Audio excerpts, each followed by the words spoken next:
Welcome to this episode of Intellectual Conservatism. Today I am here with Sebastian Morello. I'm so excited to be with him today as he has recently written a book, The World as God's Icon, Creator and Creation in the Platonic Thought of Thomas Aquinas. So I'm very excited to be with him today. I know that you're a columnist. You've written for several other publications. Tell us a little bit about yourself before we begin. Yes, well, for the past few years, I've been employed in an archdiocese to form catechists and school teachers and so forth. I've since left that. I'm just completing now the last chapter of my doctorate, so I hope to submit that thesis in the next 6 weeks or so. And meanwhile, I've brought this book out on Aquinas's metaphysics. But yes, you're right. I've done various articles for Catholic World Report and the Catholic Herald and various online magazines, and I'm the wine columnist actually as well, which is a rather enjoyable role for the Master of Ages magazine, which is a UK quarterly connected with the charity, the Latin Mass Society. So I get paid to drink my favorite drink and then write about it. So yeah, that's what I tend to get up to. Yeah. So if I may ask, what's your dissertation about? My doctoral dissertation. Yes, well, I wish I knew. It's a very good question. So the title is Conservatism and Grace. And the subtitle is The Case Against Secular Conservatism. And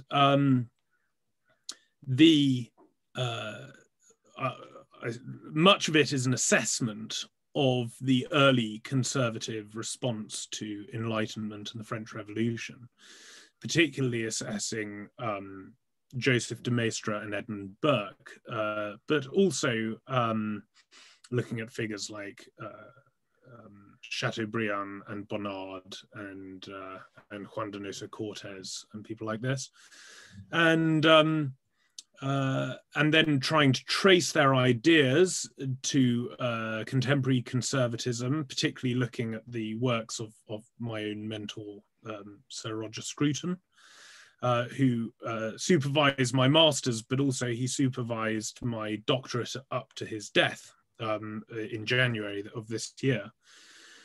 And my at least my own view is that in order to ground conservatism as a coherent response to contemporary events, but also as a political worldview,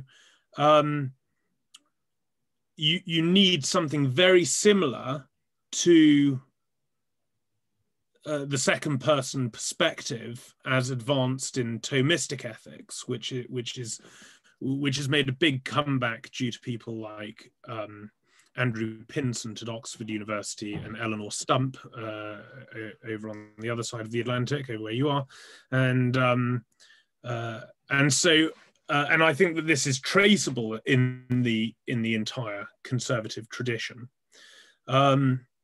And of course, it becomes a major theme in the late works of Roger Scruton, particularly The Soul of the World and The Face of God.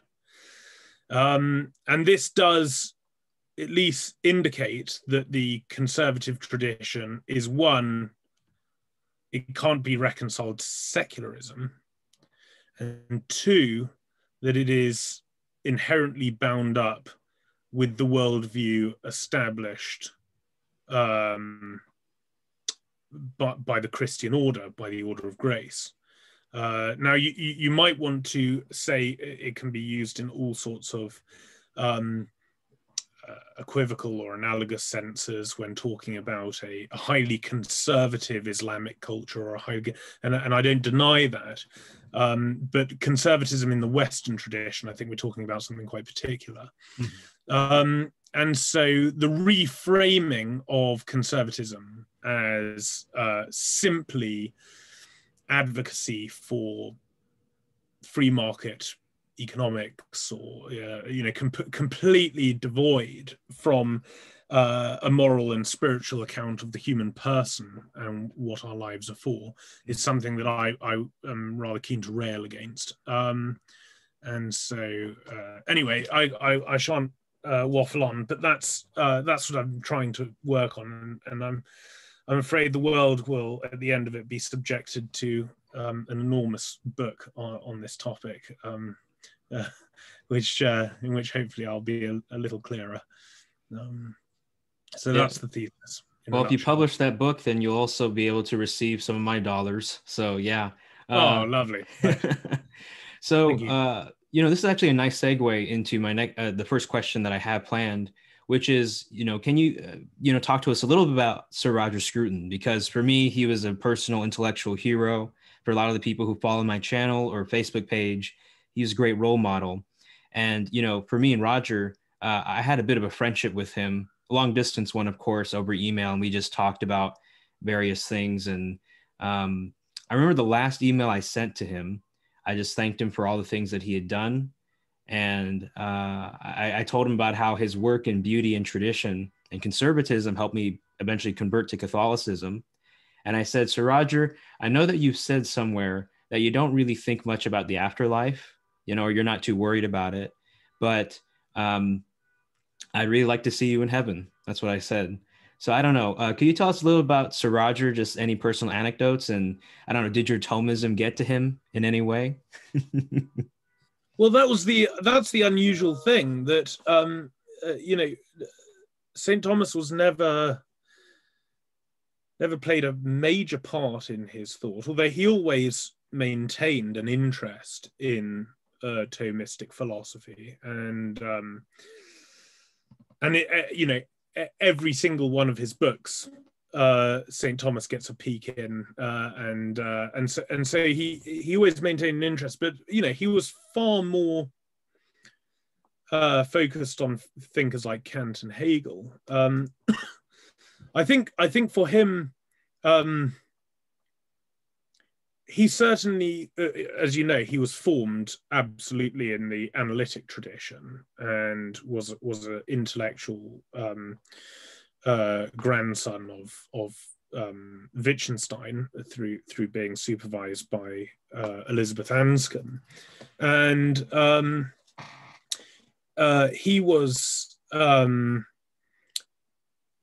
he certainly recognized, I think, albeit the precision, but the superficiality of a lot of analytic philosophy, and encouraged analytic philosophers to engage with philosophical traditions outside of those that had arisen in the Anglosphere. And of course, that ends up going in really two directions generally. It goes in the direction of Hegelianism, or it goes in the direction of Thomism. And both of which he encouraged. But when I was writing this book, The World as God's Icon, Roger took a real keen interest in it and followed the writing of it very closely. And we discussed these ideas constantly. That's interesting. I wasn't familiar with the quote that he didn't think a lot about the afterlife, because his conversation was always full of very thoughtful religious considerations. And I've spoken before with people about how powerful and moving his funeral was, absolutely filled with the prayers of the saints and the chanting of the Hail Mary in Latin, and all of these. So it was, But yes, I mean, certainly his religious worldview was extremely complicated, and it was wrapped up with his views on cognitive dualism. And of course, in fact, it's interesting. The very last serious piece of academic scholarship that he ever wrote, which was for an essay in the Journal of the Royal Institute of Philosophy, he talked about his cognitive dualistic view of the world, the view that the world discloses to us a purely scientific view, but it also discloses to us a view of the world filled with meaning, and that these two ways by which we apprehend the world.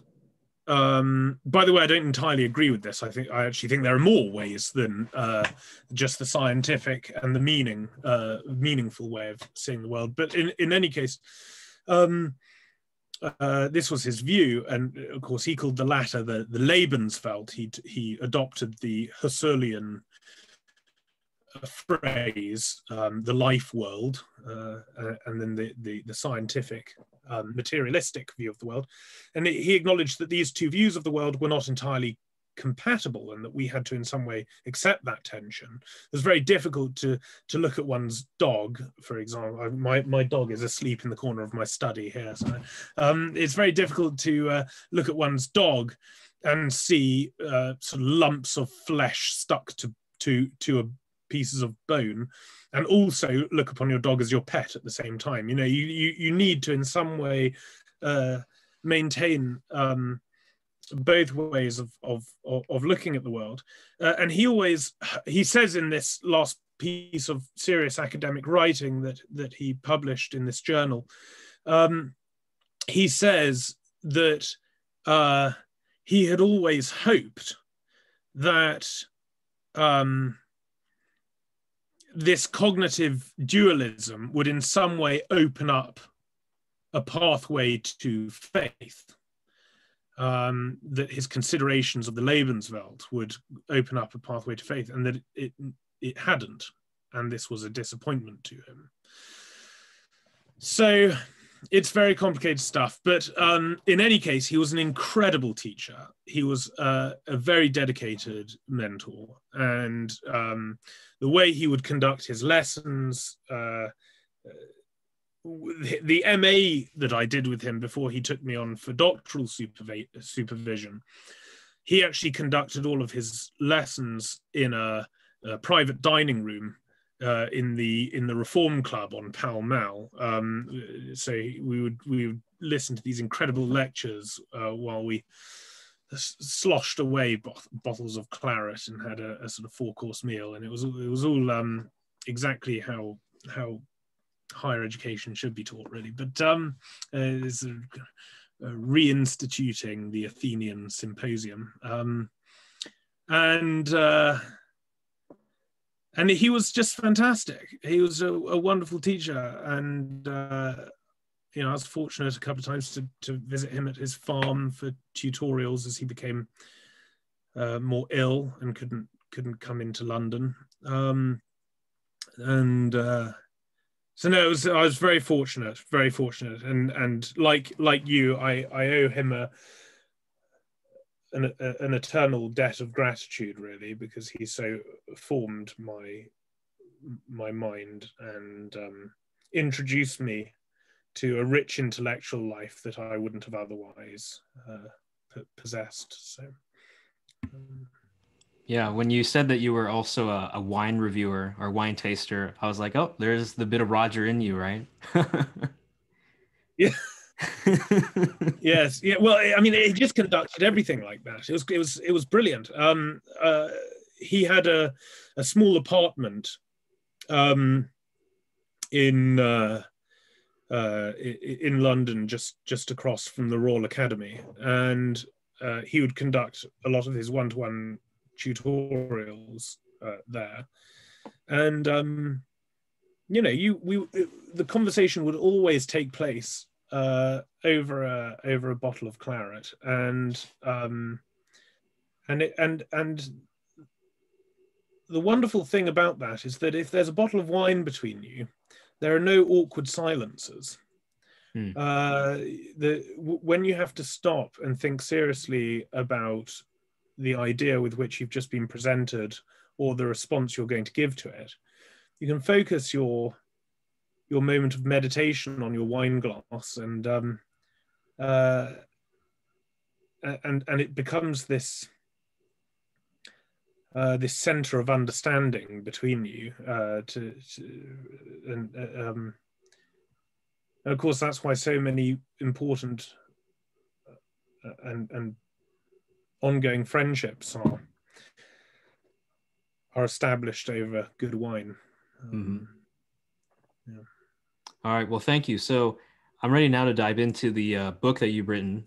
So I guess as we dive into the book itself, especially since it focuses on the Platonic thought of St. Thomas Aquinas, I wanted to ask you, why does it matter that we understand Aquinas not as just an Aristotelian, as some interpretations of Thomism would have it, but also that he's an heir to the Neoplatonic tradition? And of course, what is Neoplatonism for someone who is not as familiar with these terms? Right. Well, if you don't mind, I'll flip the questions around. So just to take on Neoplatonism. Neoplatonism was a movement within philosophy. I mean, in many respects, it was more of a religious school, and a rival to the church. It was obviously its founder is generally considered to be Plotinus, and his followers Porphyry and Proclus. And in many respects, what they were trying to do was synthesize a Platonic ontology with Aristotelian principles. And the main feature, of course, was the theory of emanation, that God, or whom they called the One, emanated into the world in the created order in some way. And that's why I say, in many respects, it was a religious movement. It was an attempt to establish a religious worldview, and consciously in opposition to Christianity. Yes, I think it's Porphyry who wrote the work Against the Christians, which many of the church fathers felt that they had to respond to, including Augustine. Emperor Theodosius had every copy of it burned, so we don't actually have an original copy of it, but we know quite a lot of its content because there are so many excerpts from it in the responses to it. But of course, the great irony is that this anti-Christian movement developed some extremely deep philosophical ideas that were wholly adopted by the church fathers, and particularly Augustine, and Pseudo-Dionysius, who was originally thought to be the Dionysius whom St. Paul encountered in Athens, but later scholars have identified him as I think, 6th century church father. And in many respects, Neoplatonism is trying to solve a problem which is left as a problem by Plato. And the great Thomist scholar John F. Whipple does suggest that Plato explicitly recognized this as a fault in his own philosophical system, namely that the relationship between the world of the senses, the world that we encounter around us, and the perfect world of undiminished eternal forms or ideas which account for the kind of things that we see in the world. This is an attempt to solve the ancient problem of the one and the many. How is it that, for example, all dogs participate in dogness, by which they are all dogs, and yet none of them possess the fullness of the idea or concept of dog in one given instance. Although Roger always insisted that the English foxhound did possess the perfect form of dog. But anyway, and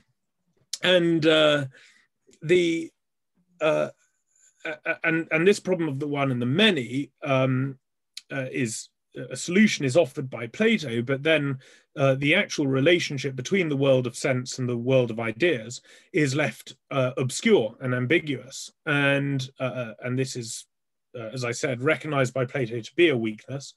And the theory of emanation developed by the Neoplatonists is an attempt to solve this problem. It's not clear whether anyone is convinced by this, and it does seem to lead in the direction of a more sort of Buddhist style dualism, where in the end the connection is something like the world of senses is illusory, and so an intellectual ascent out of the world of sense, which is in fact an illusion, into the world of the one, where you discover that actually everything you've ever experienced is just an emanated projection rather than a created reality, is the true philosophical journey. And obviously, this is completely irreconcilable with the Christian view that God actually creates a reality. He creates the universe, which is a real thing, which he holds in being.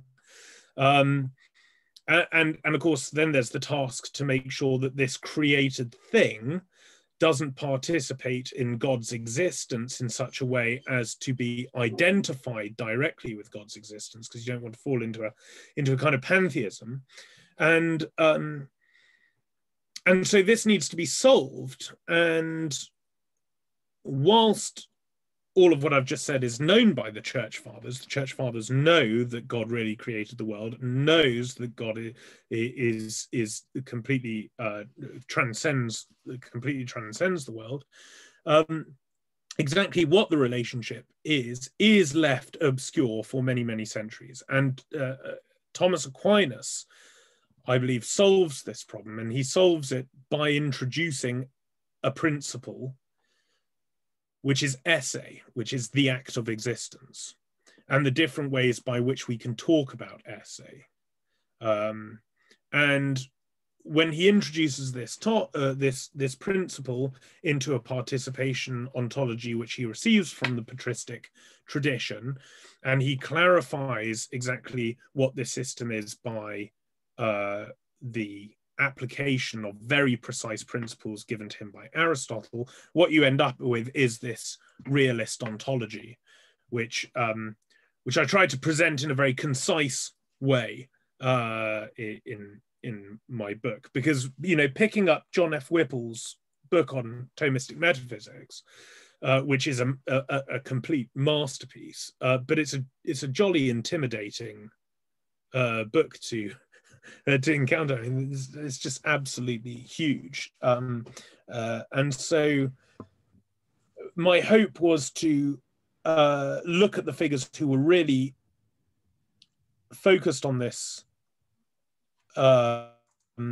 revival of the participation metaphysics of Thomas Aquinas, and to just draw out their absolute key ideas so as to present the structure of the ontology.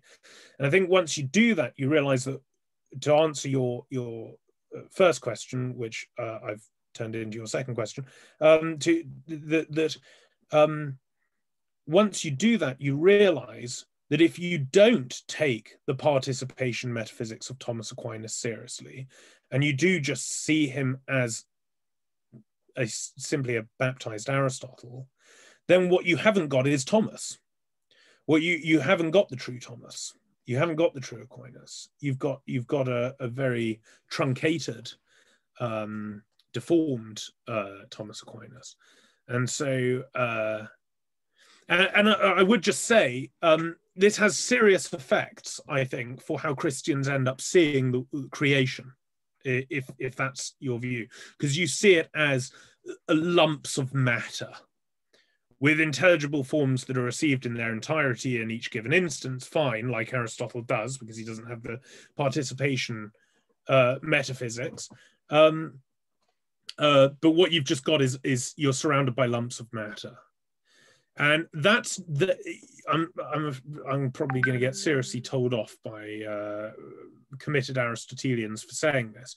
But once you've just got a world of lumps of matter, albeit subject to teleological laws and everything, but once you've got a world of lumps of matter, you're very close to a Baconian world, and then you're not far away from an Enlightenment project.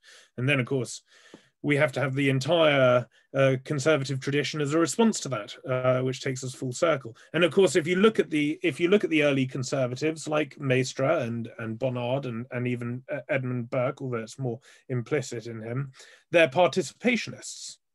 They all insist that the created order is a created emanation of the divine mind, and they think it's absolutely key to hammer this home, because otherwise you end up with Bacon's world, and of course Maistre wrote an entire work on Bacon, precisely to convey that that is what had preceded the Enlightenment. The Enlightenment was simply the transposition of the scientific revolution, so-called, into the political arena. And so in order to get away from all of that, the complete mess that is popularly known as modernity, in order to get away from that, you have to reaffirm a completely different worldview, which I think we find in a participationist but realist view of the world. So, and then, as I try to illustrate in the book, then you can start retrieving things like beauty as well. You can start retrieving the arts, and that's one way of applying the ontology. So that's probably more of an answer than you were. No, it was good. And yeah, a little near the end of your sentence, I think it cut out a little bit, but I think that's okay. Can you still hear me? Yes, I can hear you fine. Yeah, okay. Still good. All right. Yeah, so then basically you're an existential Thomist, so you emphasize that, you really have to understand what essay is in order to really unlock the full picture of what St. Thomas Aquinas really accomplished in his philosophical work. And yeah, so I mean, I don't have any objections to that. What are your thoughts on people who are, or actually I could put this near the end, but maybe I'll ask it now. What are your thoughts on people who are analytic Thomists and when they try to apply the idea of essay? Do you think, because, some people think analytic philosophy is just a method, right? So maybe you could somehow, apply essay and use maybe the logic that we've developed, right now or so forth. So what are your thoughts on analytic Thomism and its ability to grasp essay, or is it incapable of doing so meaningfully? Well, I think analytic philosophy, because of its skepticism toward metaphysical principles in general, Yeah. There's very little room for dialogue there. However, I don't want to be too damning here, because what I do think has been very rewarding in the growing interest of analytical philosophers toward Thomistic ideas, is that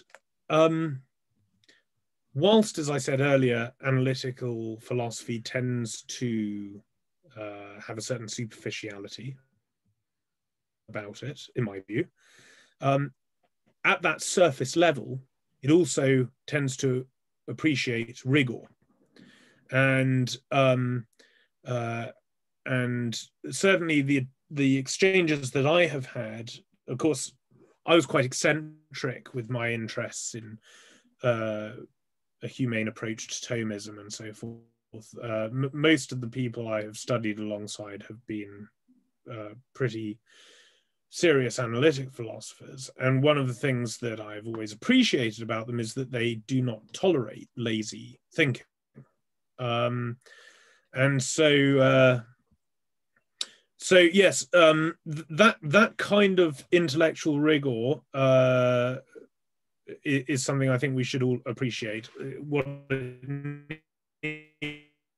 needs is a serious metaphysics. I mean, and there have been some really fruitful works coming out of analytical Thomism, and I from over a decade ago when I started to study philosophy, people like Professor John Haldane have always been a great light for me. So, but yes, I hope that's something of an answer. Yeah, that's good. So then I think we can now move on into the question of so how does the God, let's say, of existential Thomism create? Right? What is the act of creation like for God? So you talked a little bit about how St. Thomas reconciled realism and participation metaphysics, right? So maybe you can talk a little bit more about that here, but I'm really interested in what, as you put it, the creation being God's icon, or let's see here. Yeah, I think did I get that right? Yes, The yes, world indeed. is God's icon. Mm-hmm. Yeah, that's the phrase I tried to use it. Okay, so obviously we can't say from an inside knowledge what it is for God to create, but there are certain things that we can say from a metaphysical analysis of created things, and we can say that in order for something to have an essence, God must know the essence of that thing. So God must know what a dog is, for example, in order for there to be dogs.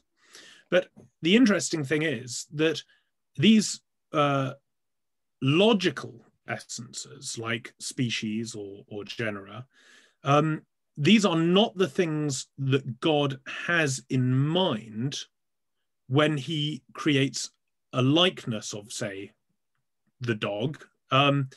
It can't be, because otherwise what we would have is an instantiation of the complete genus or species of dogs. So what we actually have is an individual which does not possess all of the attributes of its species. So what God must know is the individual. And the likeness in which, say, each of us participates is a likeness not of the genera or species, as I said, but it must be a likeness of me as an individual, because it is that idea which he possesses, which he then grants an act of existence, created act of existence, so that what you end up with is the individuated essence of Sebastian Morello, which he has in his mind, to which he grants an act of existence. And there's no real reason why these two principles, which can't be reduced to one another, so the distinction here is a real distinction. It's not a purely logical or conceptual distinction. It's a real distinction. There is nothing about essence that can account for my essence that can account for my existence. And there's nothing about my existence which can account for my essence. One way to put it is that the conjoining of my essence and existence is gratuitous. in this way. In fact, the only necessary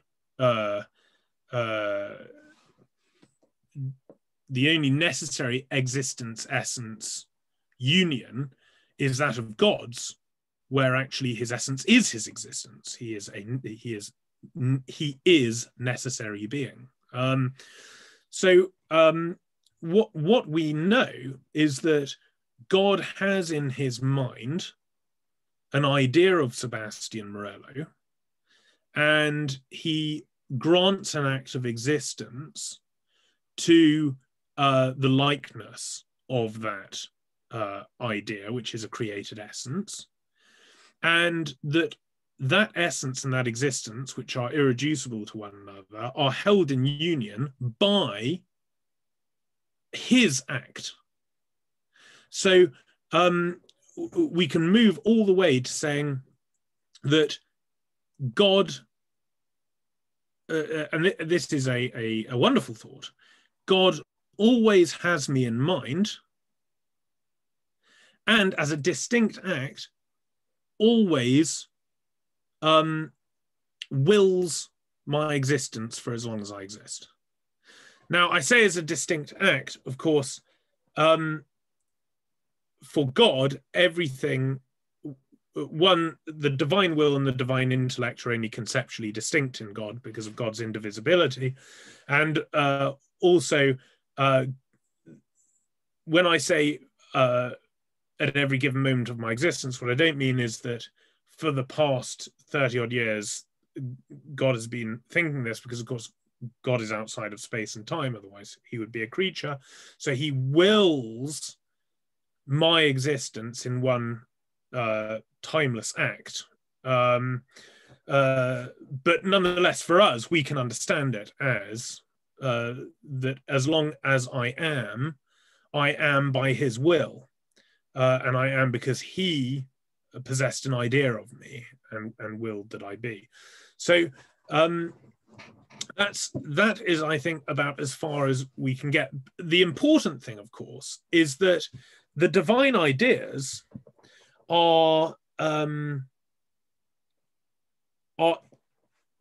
distinguishable conceptually from his essence, because however conceited I might be, I don't want to say the essence of God is Sebastian Morello.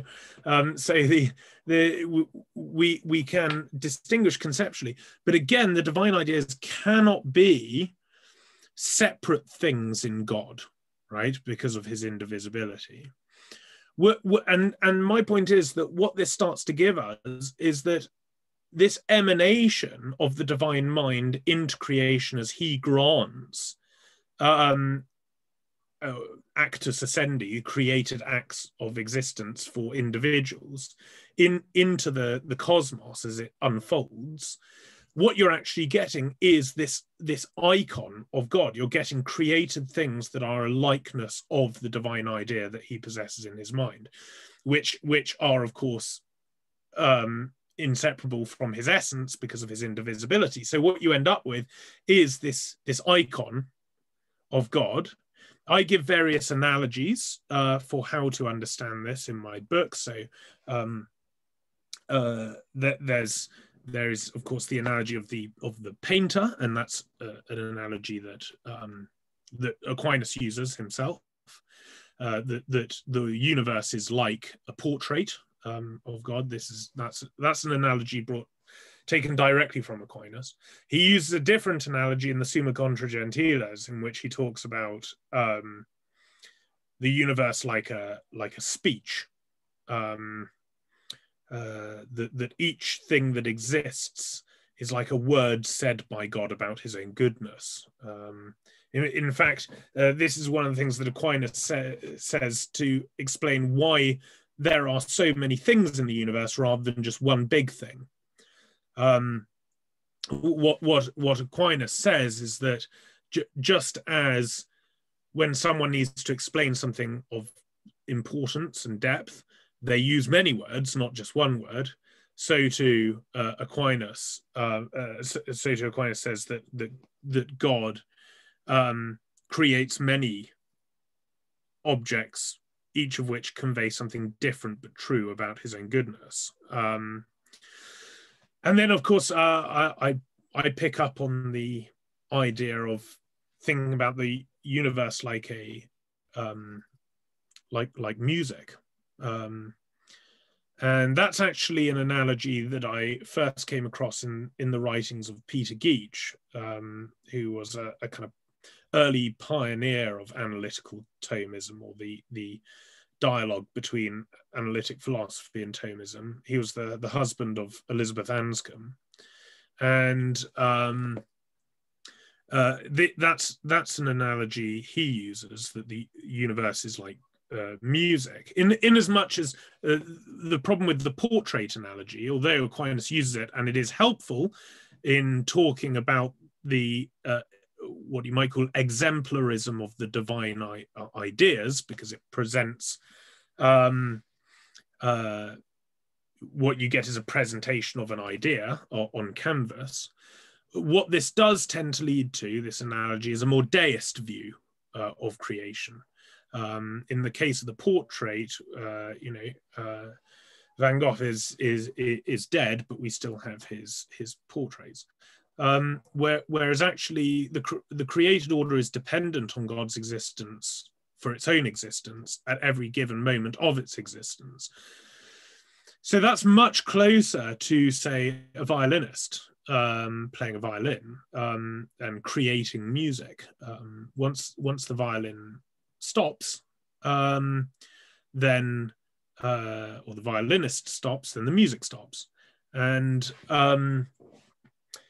of course that is an image, and I think there is a footnote in my book somewhere about this. That's an image that Tolkien uses in the Ainu Lundale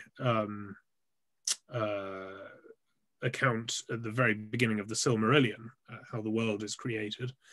And he uses the image of music in that way, which is much better if you're trying to describe the what you might call the exemplarism of the divine nature rather than exemplarism of the divine ideas. Exemplarism of the divine nature, which is namely the granting of existence to contingent beings. So, and my view is, I go through these analogies in succession in my book, and my view is that none of them quite do the job. Of course, if you start comparing the world to music, you instantly, one, you lose the sense of the divine ideas, but you also lose the sense of the radically incarnational character of creation as a material complexus. And so my view is that no analogy really wholly works on its own. You kind of need to suspend all of them in your mind at the same time to get an idea of what Aquinas is trying to say with his participation metaphysics. Well, that reminds me of, like, the doctrine of the Trinity, right? No matter what analogy we use, it can help us conceptually in this area. But once you start saying, oh, this is univocal with the divine essence or reality, then it's like, okay, yeah, that's when it starts breaking down. So, I mean, yeah. If you're a Christian and you accept the Trinity and you kind of accept, okay, analogies are limited, then this doctrine of analogy that you're basically setting forward, it's acceptable, right? At least it passed the sniff test. So I actually have a few comments to make about what you've said so far. And yeah, and some of them are questions too. So yeah, when you said that creation, I mean, so one thing that I found really helpful about what you said is that you said like creation emanates from God. And then I didn't realize that this was, I mean, of course, this is connected back to the what's called the principle of proportionate causality, where the effect, it pre-exists in the cause either virtually, eminently, or formally, right? Yeah. So I realized like, oh, that's really helpful. So I was wondering if you could talk a little bit more about the principle of proportionate causality, but also, of course, two other things is that, we're not Meinongians, so we don't believe that there is, there's a possible object that really does exist, but just not actually, or something like that, right? We're not trying to say that the essences actually have existence and they're just floating around waiting to be instantiated. So how do we do that, right? If we say that God has these ideas and then they're instantiated, right? So just going into the metaphysics of substance and so forth. And then finally, would you say that what separates the creation from God, so in order to avoid pantheism and have this individuation, right, between God and creation, it would be something like, God is unbounded, the fullness of reality, while creation mimics him in an imperfect and contingent, as you put it, limited way. That's the individuating principle, even though there's a similarity. So yeah, principle of proportionate causality, mononganism, and individuation. Golly, right. Right. Well, do you want to start with something specific on each that you want me to speak to? Yeah, so I mean, like, I think a lot of people might not be familiar with the principle of proportionate causality, so they might need like Right. some help understanding it, right? So could you describe that to us and help us understand how effects pre-exist in causes? Right. Well, of course, the God is the absolute cause in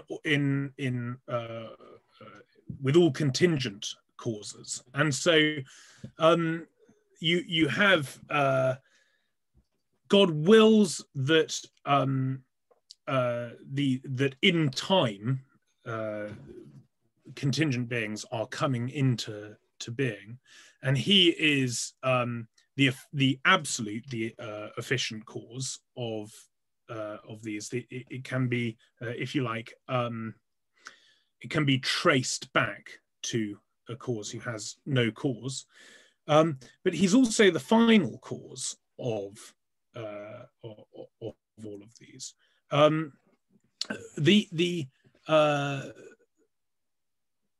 I suppose the very interesting point is that God is also, and not in the same way as efficient and final, but God is also the absolute cause of the formal cause of these beings, in as much as the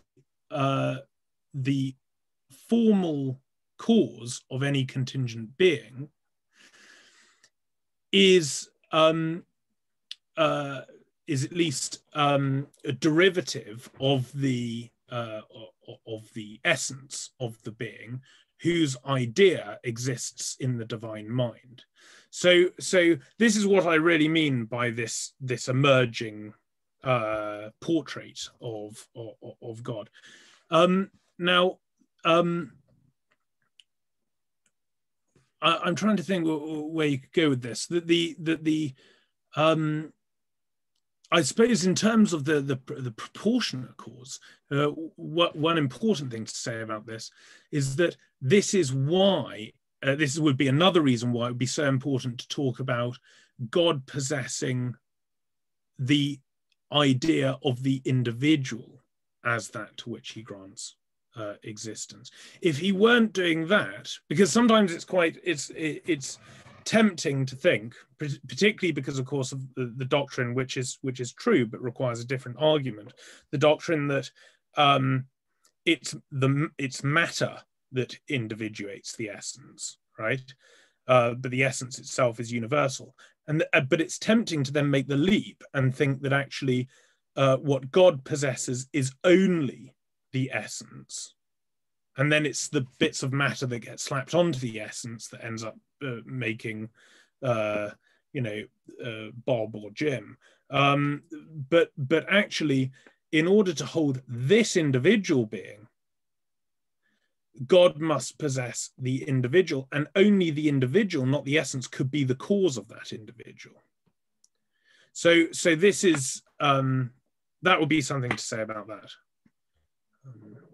And now I've forgotten what else you asked me. Sorry. No, it's okay. So then, let's see here, and then I mentioned too, like virtual causation, as St. Thomas puts it, and as it's referred to. Could you talk a little bit about that and why, when God creates, it's not virtual causation, it's immanent causation? Yes. Well, again, I think this takes us back to the idea I was developing a moment ago of the essence of an individual not being reduced to the existence of the individual. Mm-hmm. That these principles are irreducible to one another, and therefore what you have is that the individual act of existence, this phrase actus essendi, must be distinguished from what is called the esse commune, right, which is actually an abstract term for essence, because the for esse, for existence, because actually the only existences that you have are existences of existing things, which are conjoined to essences. So in order to have that, you have to have God immanently holding the being in being at every given moment. Mm-hmm. And I think the distinction here lands on the distinction between actus essendi and esse commune. And again, this is always the trouble, that when of course we're thinking about things in metaphysical terms, we end up reducing realities to abstractions. But of course, Aquinas is absolutely insistent on a realist account of the world of sense, and so his main concern is the actus essendi, and the immanent holding in being of individuals. Mm-hmm. All right, so then I think we can move on now to then how these insights of yours intersect into aesthetics and religious experience, because you mentioned them in your book, and I was very fascinated to see us go from some participation metaphysics, kind of hardcore realism, to now aesthetics and religious experience. And I can see the connection, but I'd love for you to flesh out more what exactly this illumines us, what it reveals to us. Yeah, well, I thought it was necessary to talk about beauty and aesthetics, because I thought it was important to show how a retrieval of participation metaphysics also had the possibility for quite fruitful applications. And when I talk about aesthetics, I begin with this principle of Ascent, which of course is developed by Socrates, reflecting on the priestess Diotima's account of love, which Socrates expounds in the Symposium, which leads us to believe that we can ascend out of the world of sense to the pure abstract forms of things like beauty, and we can be saved from, this was a particular concern of Plato, we can be saved from insatiable appetite and things like this by making such an ascent out of the world of sense. And while I think Plato is wrong, this is a very powerful notion. And I don't think he's entirely wrong. I just think he's partly wrong. We don't ascend or ascend out of the created order in order to escape. We ascend intellectually or spiritually out of the created order precisely to incarnate in the created order what we've apprehended out of our union with God. And of course, this is the big difference between Stoic or even Manichaean approaches and the Christian approach of building cathedrals and supporting the arts and all of that sort of thing. So what I wanted to show was that once you have apprehended the world as an icon of God, then you can start, since that's all based on the idea that you can move from created things to an account of the divine mind, my case was that this is really what the artist is trying to do. And of course, there are many people, both Maritain and Gilson and so on, have made this case as well. That what the artist is really trying to do is he's trying to ascend into the divine mind in order to capture something of the undiminished essence, and then incarnate it by what Aristotle called techne, by taking the matter that's predisposed to receive the new form and making something beautiful in the world from that. And I think perhaps if I probably shouldn't criticize my own book too strongly, or no one will buy it. But I think if I were to write that chapter again, I would insist a little. I mean, it's in there, but I would insist a little more on the importance of the incarnational aspect of realist aesthetics over the intellectual ascending aspect of realist aesthetics. Because I think that's really what it's about. And in terms of religious experience, well, I end on a short reflection about the Incarnation. That's really how the book ends, in which I make the case that if the thesis is right and the world is something of, albeit a fallen and sinful and wounded, but nonetheless something like an icon of God. And certainly many people, particularly poets and literary figures, have testified to the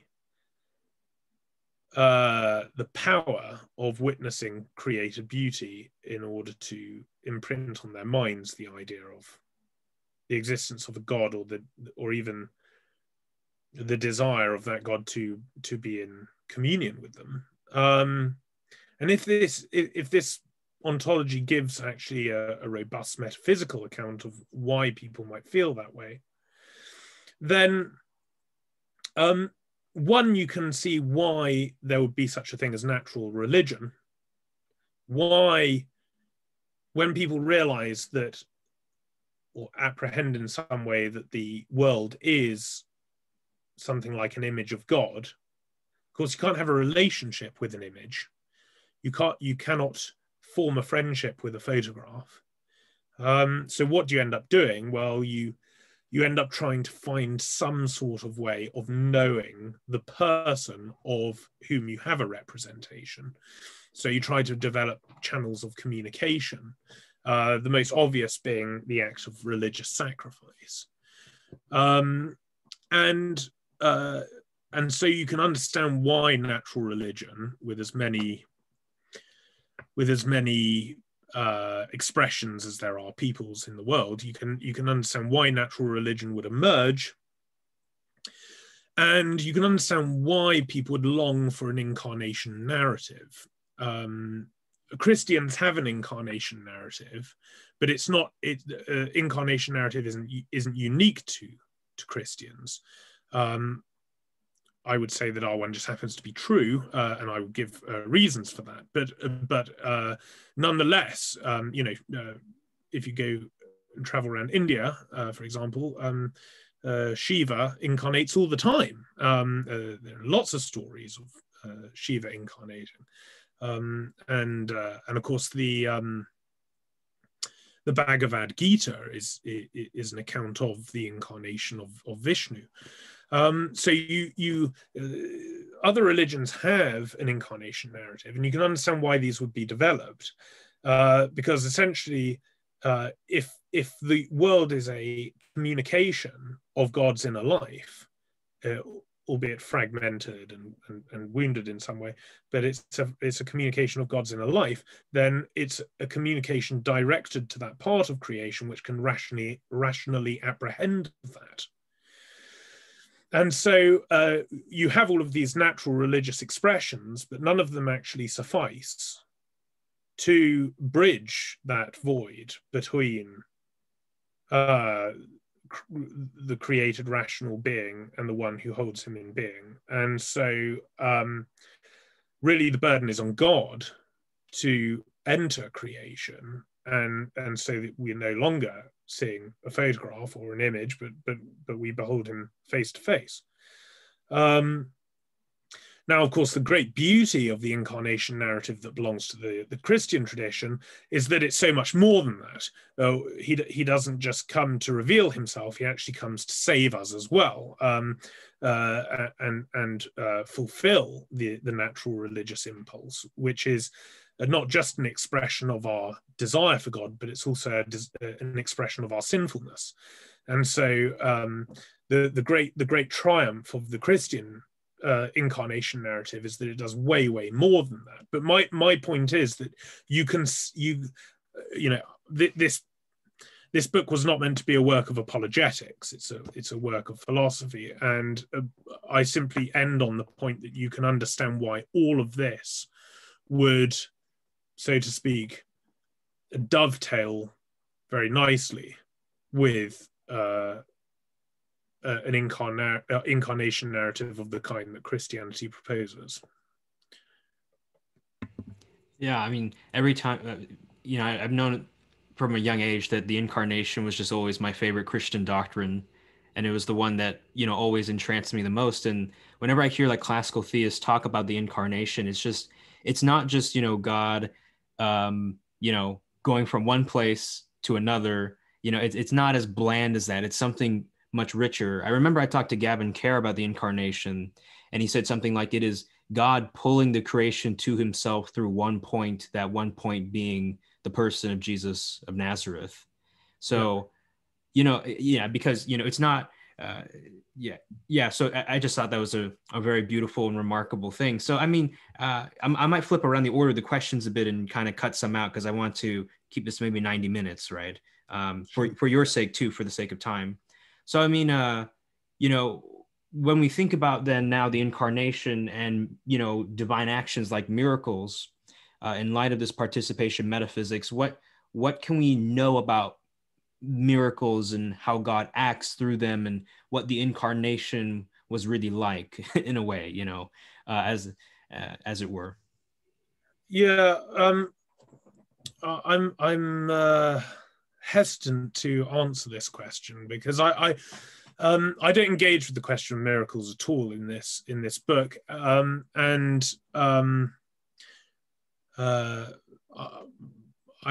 always insist, all of my tertiary education has been in philosophy, and I'm not a theologian, although I do derive some consolation from the fact that the vast majority of people who call themselves theologians are also not theologians.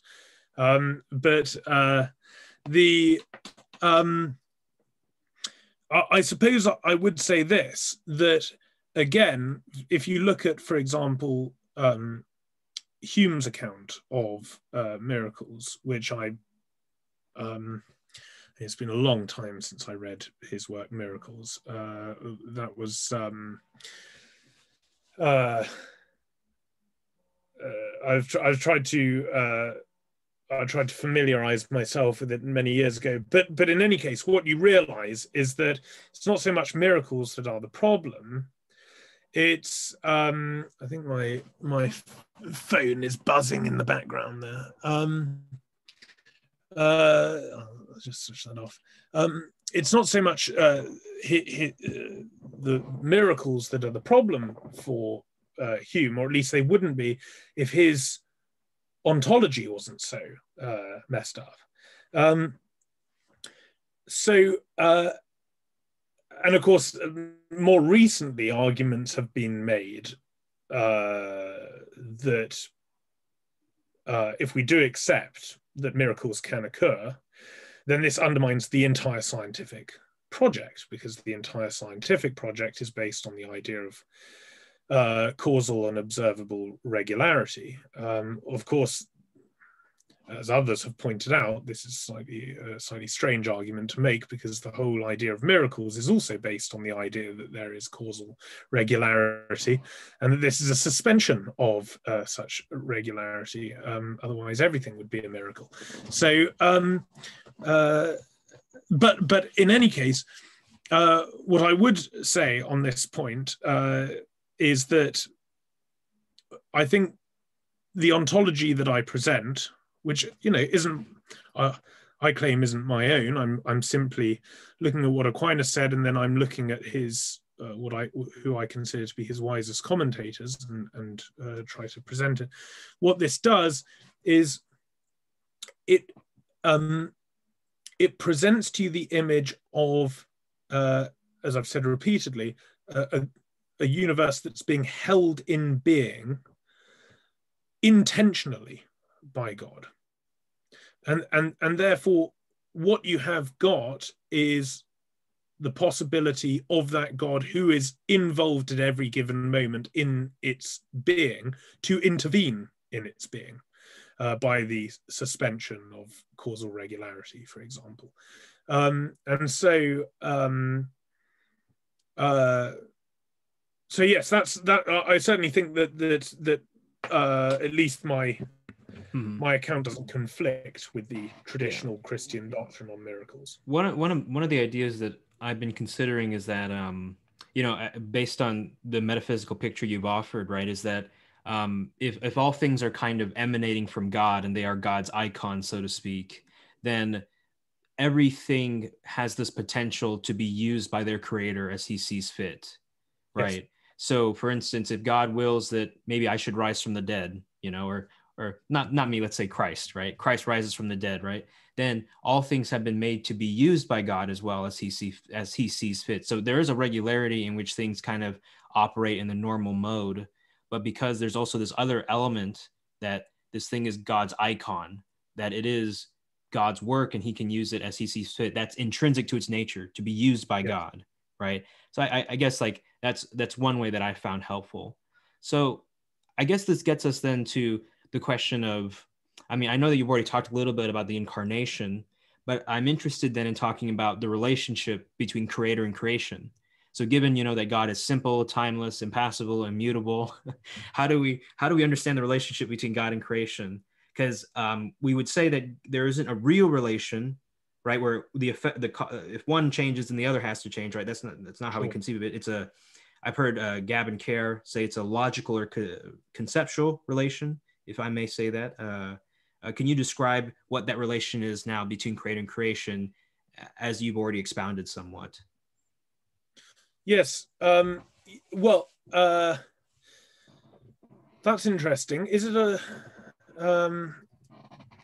purely logical relation?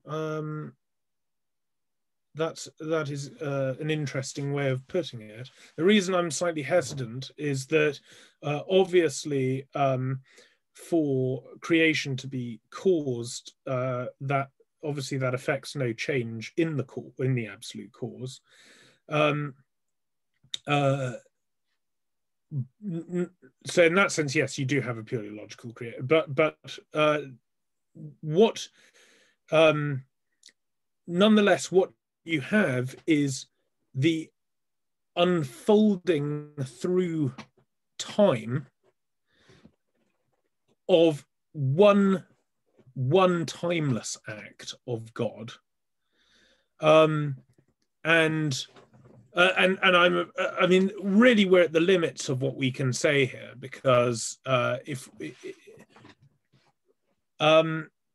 we can't conceive of, we can only say that because we can say certain positive things about the nature of God, namely the attributes you just listed, but what we can't say anything about what it is to affect one timeless act that then unfolds through time without causing any change to the agent. So, and it is interesting. When I was writing this book, there are times when we talk like this, there are even times when you realize your language is getting very, very close to talking about God as if he's a creature, right? Even when you start using words like affecting no change in the agent, you realize that our concepts when we're trying to deal with God are so limited. And so you're constantly walking on this very fine line between saying, yes, we don't agree with the view that has been popular with many thinkers down the ages of that we can only say negative things about God. We do think that we can argue from existent things to saying positive things about the creator, and yet at the same time we constantly have to affirm that whatever we're saying about the creator, he's way more than all of that.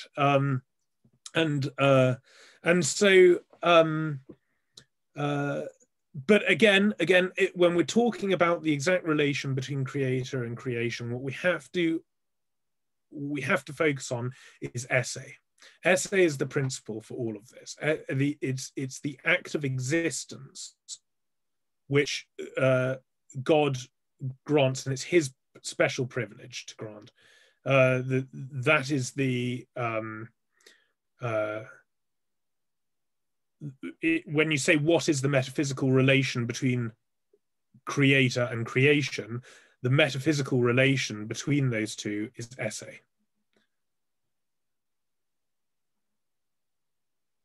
I appreciate how in your responses you also mentioned when you have hesitations, right, and you want to be careful. Kind of reminds me of like when in the in the New Testament when a priest would enter behind the veil and they'd have to have a bell wrapped around their leg, so if they visited God at the wrong time or did something wrong, they would die and they'd have to be dragged out.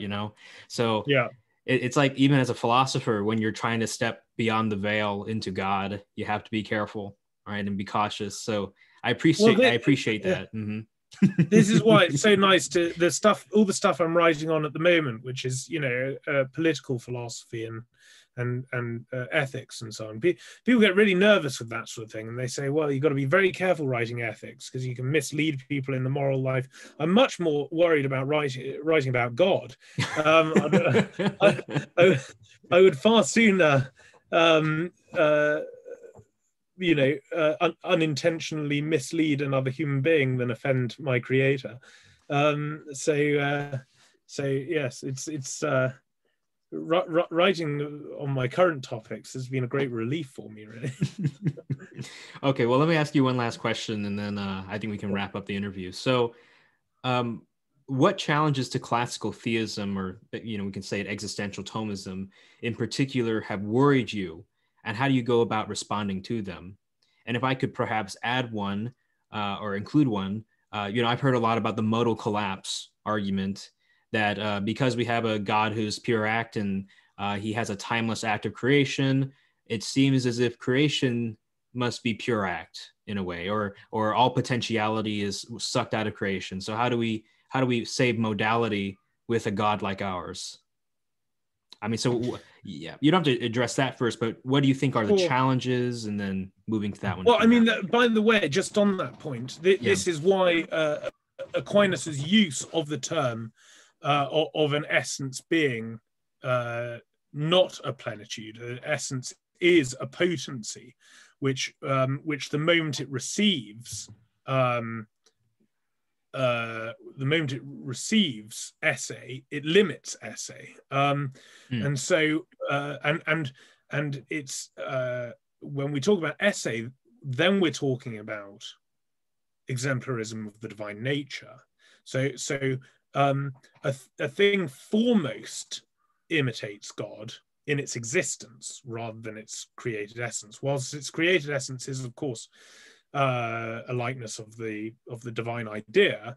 The primary way in which we can talk about God's imitability is on the issue of existence, of esse, which is always limited by the potency or potentiality of the essence. And so again, I think there are some real contributions to be made by participationist Thomistic metaphysics to the debate you just referred to. Mm-hmm. But in terms of there are those strictly philosophical, whatever you want to call them, threats to classical theism. This is a debate. Both the existence of God and the nature of God. That's a debate that is never going to go away. It's been going on for many centuries, and I think that the theistic metaphysics that has been developed in the classical realist tradition is robust enough to engage seriously with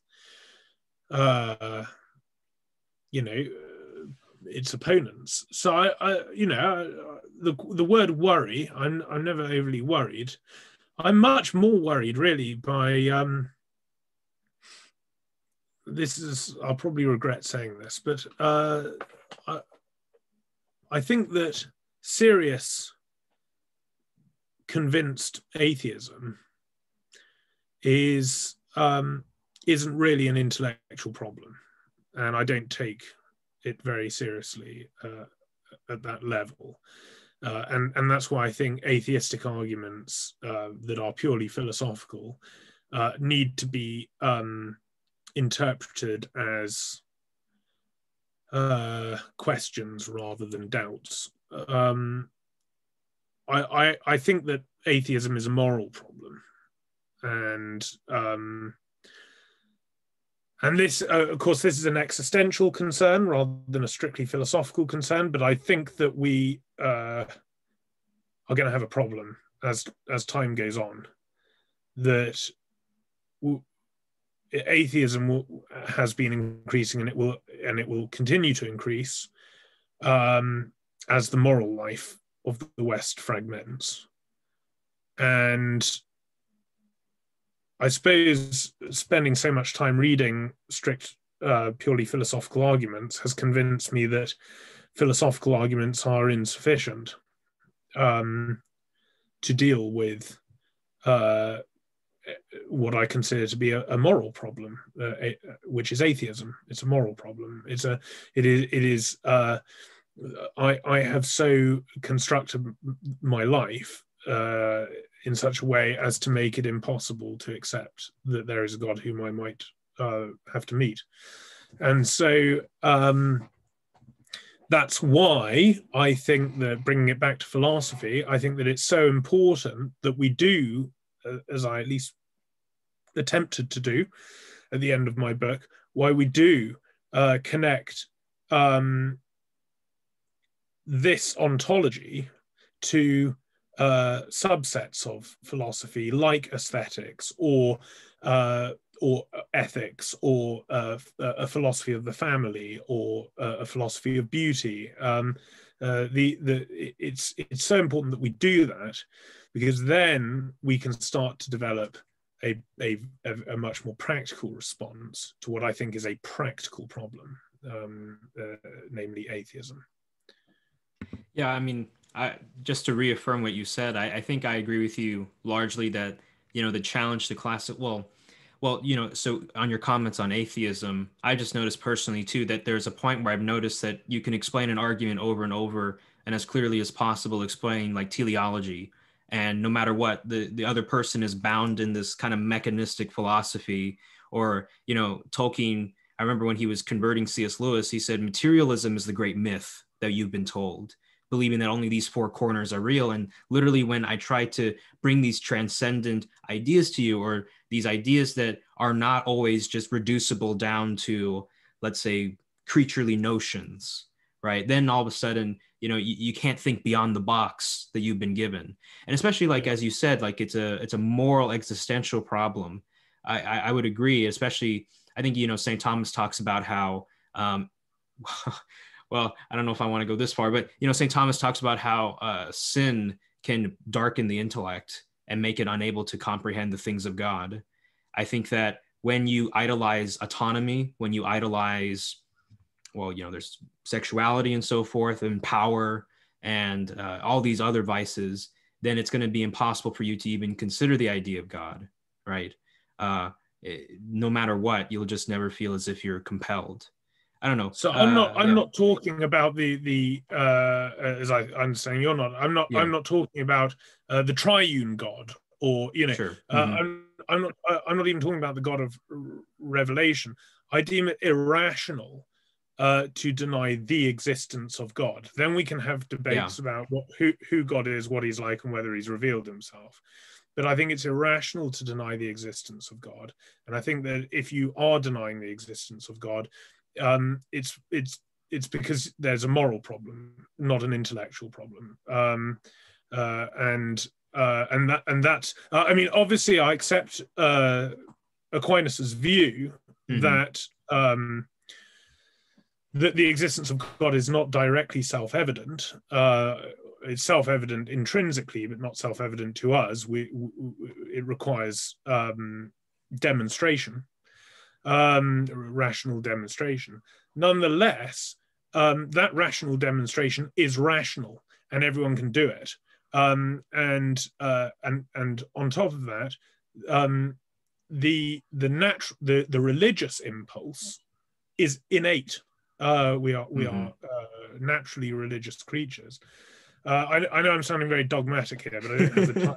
Well, the internet atheists are just going to be all over the comment section now and super angry with us. So I mean, no, that's fine. That's fine. I don't have the time now to develop the arguments as to why I think human nature is innately religious. But it's on those grounds that I say that if you are denying the existence of God, I'm not talking about the triune God or anything like that, you're denying the existence of God, then there's another problem going on. And as I said, as the moral life of the West continues to fragment, that problem, the moral problem of atheism is going to increase. And because it's a moral problem, you need different answers than watertight metaphysical arguments, and so I that's why that's one of the reasons why I think the application of this metaphysics to different areas of philosophy, and also one of the reasons why I chose aesthetics, just to end on this point, is that aesthetics requires perspectival thinking. When you are confronted with a painting, two people may disagree about its merits. And just because two people disagree about its merits, that doesn't make the aesthetic value of the painting purely subjective. In fact, the very fact that they can have a disagreement means that there's something objective to disagree about. However, the way in which one person is going to convince the other person that actually the painting is worthy of the admiration that he gives it, the way that he's going to do that is probably not by some kind of syllogistic reasoning. The way he's going to do it is going to say things like, well, I see your point, but what if you think about it in this way? Or why don't you look at it in that way, right? And that's perspectival thinking. And actually, the vast majority of our discussions with people in the world, with reasonable people, are along those sorts of lines. And so, and that's one of the reasons why I wanted to shift it into the realm of aesthetics. And that's why the examples that I use are from a broad tradition of, I mean, I'm pretty merciless in this book about sort of absurd examples of modern art, but you know, I do recognize the value of certain impressionist works and so forth, and I make the case that, you know, perspectival thinking actually follows very nicely from more strict metaphysical thinking, Mm-hmm. if it's the right kind of metaphysics. And so, and we're going to have to be doing a lot more of that, I'm afraid, as the moral life fragments and the intellect continues to darken. Yeah, Sebastian, So thank you. Yeah, I know, right? Sebastian, thank you so much for coming onto the show. If I could just add too, like from the wisdom of like thinkers like Burke and Pascal, I think they all noted that as human beings, we're not just rational automata. We're not just pure reasoning beings in the world. We are also very much moved by quote unquote non-rational things like beauty, like community, as Burke, I think he mentions patriotism, right? These urges that are so innate within us, including, as you mentioned, the religious urge. And I think that's part of the wisdom of conservative thinking, right? So that when we say like atheism is a moral problem or there's something existential or deeper, we're trying to point out that when we reason about God, like the idea of God itself really punches at everything that we are. So if it's going to punch everything that we are, it's not just going to touch our intellect, it's also going to touch our soul, the deeper longings of the heart, and how we conceive of the good. If I could just say one thing, I think about how sometimes, in metaphysics, we say simplicity is a desideratum, right? To have a simpler metaphysical theory. And perhaps like one day someone might say, well, yeah, I see that your theory is simpler, but I'm just not moved by it.